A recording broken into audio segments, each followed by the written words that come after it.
In an explosive first month of his second term, President Donald Trump has set fire to the global order, decimating a system that the United States and its Western allies spent over 8 decades building. The world, once comfortable in its reliance on the US as a stabilizing superpower, now watches in horror as the president relentlessly sows chaos across the globe, reshaping everything from international security to the very future of democracy itself.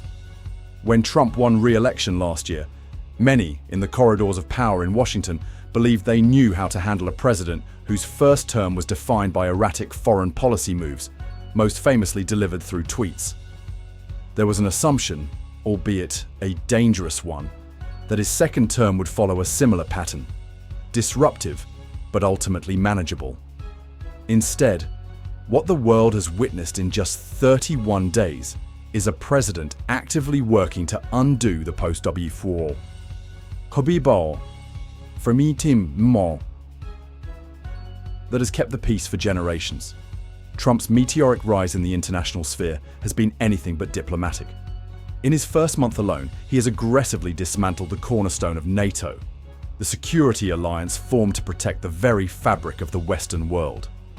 Trump's defense secretary, Pete Hegseth, ominously told Europe that it must now take ownership of conventional security on the continent, effectively casting aside NATO's foundational creed of mutual defense. With this single declaration, Trump has ignited an existential crisis within the alliance, leaving many of Europe's leaders questioning whether their longtime ally is now an enemy. But the shockwaves have not stopped there. The US president, who once styled himself as a champion of American exceptionalism, is now waging a direct assault on global norms and institutions. The consequences are disastrous, not just for the United States, but for Europe, where governments are scrambling to adjust to a new reality. A US administration that shows no interest in abiding by any diplomatic, trade, or economic rules. Worse still, Trump has gone so far as to threaten to annex Canada, a move that echoes the complete unraveling of the US's former commitment to international cooperation. Yet Trump's foreign policy ambitions go beyond mere withdrawal. They actively seek to destabilize Western democracies and cultivate a dangerous global movement of right-wing populism. His open support for extremist political parties, like Germany's neo-Nazi-linked AfD, has emboldened far-right movements across Europe. In a grotesque twist, Trump has aligned himself with these factions, throwing his weight behind their campaigns to challenge centrist governments in France, Britain, and beyond. Instead of engaging with the leaders who helped build the post-war order, Trump has embraced the radical fringe, advocating for a "Make Europe Great Again" mega movement that undermines European unity at every turn. The implications of Trump's shift in policy are deeply unsettling. Europe, once the proud beneficiary of American support and leadership, now faces the daunting question of how to navigate a world where the US has become not just unpredictable, but openly hostile. French President Emmanuel Macron, having dealt with Trump in his first term, was one of the first to sound the alarm, warning that America was no longer a reliable partner. With Trump's constant undermining of the NATO alliance and his retreat from diplomatic leadership, Macron has increasingly called for Europe to take control of its own destiny. Yet this is easier said than done. Trump's unraveling of the transatlantic relationship has forced Europe into a precarious position, where it must now confront the daunting reality that it may have to defend itself without America's help. Europe's military spending has been slashed to the bone, and many nations are already struggling to balance their budgets. The task of increasing defense spending is a near impossible one for governments already under enormous pressure to maintain popular welfare programs.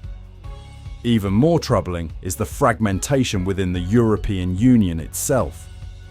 While countries like Poland and the Baltic states are acutely aware of the Russian threat, many other nations still see it as distant, making it almost impossible to form a unified defense strategy.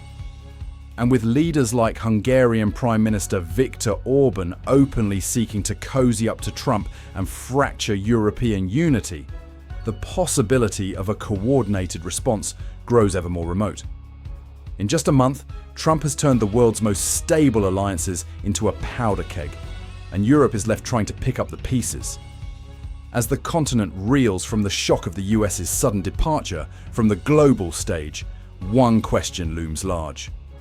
What can Europe do when the very country that rebuilt it after the devastation of World War II has become its adversary?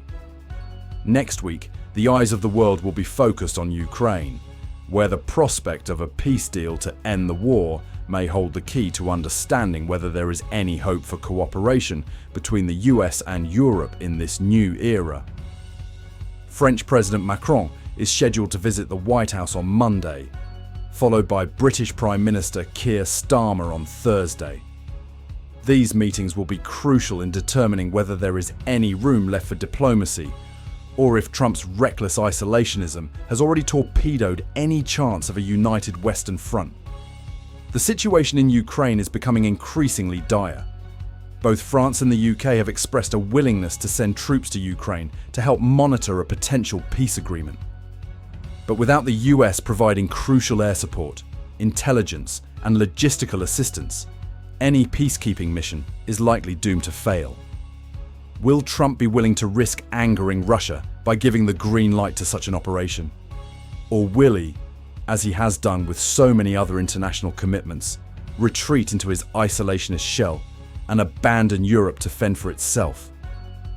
Macron's visit to the White House is especially important. He plans to confront Trump head-on, urging him not to bow to Putin. You can't appear weak in front of Putin. It's not your style, Macron plans to tell the US president. The French leader hopes to reignite the fire of strength that once defined American leadership, though it remains to be seen whether Trump will listen to any advice that doesn't fit his own worldview. Meanwhile, the UK, now outside the European Union, has attempted to position itself as a bridge between the US and Europe. Starmer, who has positioned himself as the voice of reason, hopes to restore Britain's once strong role in transatlantic diplomacy. But with Trump at the helm, there's little hope of reconciliation. The world is witnessing not just the destruction of international relations, but the obliteration of the very idea of cooperation. In just 1 month, Trump has irreparably altered the course of history. The global system that once functioned under American leadership is now in tatters, and the nightmare may only be beginning.